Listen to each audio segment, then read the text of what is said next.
Indonesia akan suram jika yang terpilih kelak adalah seorang pembohong dan juga yang pernah dipecat oleh Pak Jokowi karena tidak becus bekerja. Hadang terus Anies Baswedan sampai jengkang, jangan kasih dia peluang.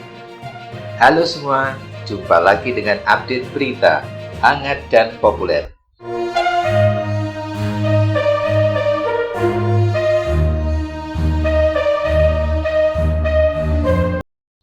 Tonton terus video ini sampai selesai agar tahu berita selengkapnya.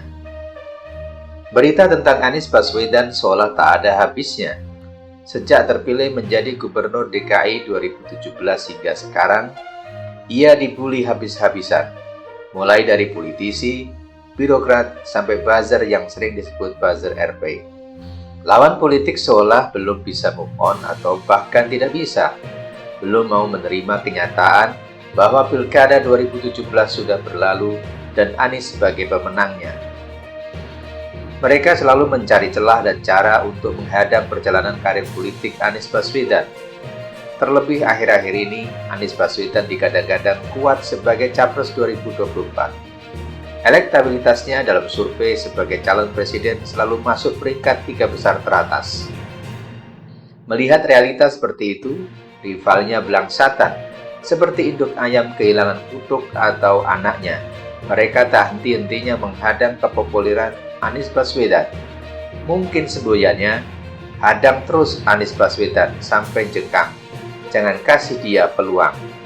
Untuk mengudarkan pamor Anies Baswedan, mereka tak ada rasa malu untuk memfitnah dan menyebarkan berita hoax. Seperti yang dilakukan Ketua Umum PSI, Giring Ganesa, yang menyebut secara implisit Anies Baswedan sebagai pembohong. Sosok yang punya rekam jejak menggunakan isu SARA dan menghalalkan segala cara untuk menang dalam pilkada. Indonesia akan suram jika yang terpilih kelak adalah seorang pembohong dan juga yang pernah dipecat oleh Pak Jokowi karena tidak becus bekerja. Terkini, mantan vokalis Nidji itu mempertanyakan keberhasilan pagelaran Formula E Jakarta yang digelar pada 4 Juni yang lalu. Event yang mendunia itu dinilainya tidak berhasil. Mengutip berita yang dilansir Metro Indonewscom, Giring mempertanyakan indikator Formula E Jakarta bisa disebut berhasil. Berhasil lihatnya dari mana? Apakah dilihat dari jumlah penontonnya? Apakah dilihat dari jumlah keuntungannya? Apakah dilihat dari dampak ekonominya ke masyarakat di sekitar dan masyarakat DKI Jakarta? Kata Giring di kawasan Kuningan, Jakarta, Senin 6 Juni 2022. Menanggapi kritikan dari partai yang kata Keis Khalifa sebagai partai seputaran ibu kota, Wakil Gubernur Reza Patria buka suara. Menurut dia, yang paling penting adalah sinergi membangun Jakarta agar sejajar dengan kota lain di dunia. Kalau ada yang berpendapat lain, silakan saja. Yang penting bagi Pemprov, mari bangun kota Jakarta sebaik mungkin agar sejajar dengan kota dunia lainnya. Ucapnya dikutip dari TV One Newscom. Dan yang paling anyar, Giring berulah kembali melayangkan serangan kepada Anies Baswedan dengan isu agama, mengomentari Kris Natali dalam IG-nya yang menyatakan sikap PSI tidak akan mengusung Anies Baswedan pada Pilpres 2024 nanti. Giring meresponnya dengan mengatakan, intoleran bagi kami di @psi_id menggunakan politik identitas, politisasi agama, dan pemanfaatan rumah ibadah untuk sekedar jabatan gubernur semata, tuturnya. Belum lagi isu interpelasi yang disuarakan oleh PDI dan PSI terus bergulir, sekalipun hasil audit BPK tidak menemukan indikasi adanya korupsi. Goyangan demi goyangan terus dipertontonkan untuk mengguncang karir dan eksistensi politik Anies Baswedan.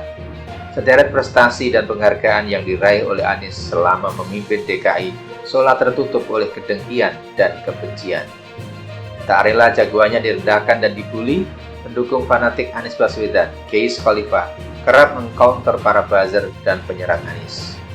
Satu di antaranya saat penyusunan APBD 2020 mencuat, Keis Khalifa mengungkapkan bahwa Anies Baswedan sudah memarahi anak buahnya ketika penyusunan APBD 2020 silam. Namun menurut Keis Khalifa, Video tersebut tidak dipublikasikan kepada masyarakat hingga diramaikan oleh partai pimpinan Giring Ganesa itu. Fitnahan dan hinaan yang datang bertubi-tubi ditanggapi oleh Anies Baswedan dengan santai dan wajar. Ex-Mendikbud itu terus fokus pada amanah yang diembannya. Ia redam itu semua dengan slogan, dipuji tidak terbang dan dicaci tidak tumbang. Akankah serangan kepada Anies Baswedan terus datang hingga Pilpres 2024 mendatang? Bagaimana pendapat Anda? Silahkan tulis di komentar. Jangan lupa klik subscribe, like, komen, dan share agar channel ini semangat menyajikan berita update untuk Anda. Salam Indonesia bersatu dan berkarya untuk bangsa. Sampai jumpa.